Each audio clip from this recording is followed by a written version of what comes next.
Good morning, good afternoon, or good evening. I haven't done one of these in several weeks, and the reason why I'm doing this one today is that in this morning's paper there was an article, and it says current behavioral health bristles at 2.3 million in monthly sanctions. So first let me say, most important for us is public trust, and that we believe through us and our contracted network of services throughout this county that we provide excellent service, and I am proud of the services we provide. That being said, the Department of Healthcare Services has been tasked as the regulatory body to provide oversight to something called network adequacy, which is the federal guidelines for service delivery. In this last year, they developed some tools.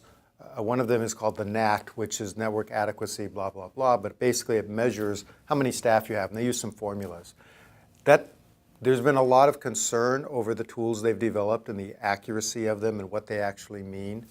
In September of this year, we received a notice of plan of correction was necessary, a CAP, a corrective action plan, because they felt we were out of compliance with staffing ratios. Specifically, they felt we needed 205 children's staff. We felt that that calculation was an error, but we did submit our corrective action plan, which brought us, we thought, into full compliance. We submitted it within the 30 days, so it came in October. Move it up to current time. Last week, Tuesday, April 2nd, DHCS notified us that we were not in compliance, and that in fact they were going to sanction us along with 9 other counties, and that they would inform us of these sanctions on a 15-minute phone call on Thursday the 4th. On that call is where we got the information that I just held up, that we were going to be sanctioned $2.3 million a month. Now, it's not an insurmountable sanction because of 2 reasons. One, the money will come back to us as soon as we show them the compliance by their guidelines, so we lose nothing. There's a penalty they'll tap on in July, but we're not concerned with the penalty at the moment.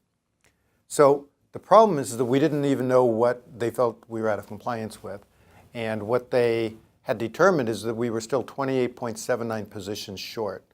Let me say first off, in our current budget, we are adding 56 positions between us and our contractors. We're going to escalate that in the current fiscal year and be in full compliance.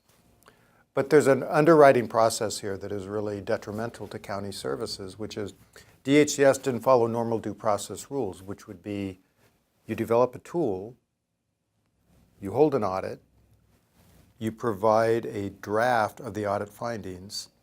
The recipient, county in this case, has a time period, usually 30 to 60 days, to respond to the draft, make clarifications, before you get a final findings report, of which we are then obligated to do a corrective action plan to whatever those findings are. And then there's a submission process for that, and then a review of that before you would talk about fines, sanctions, or penalties. In this, there was a tool.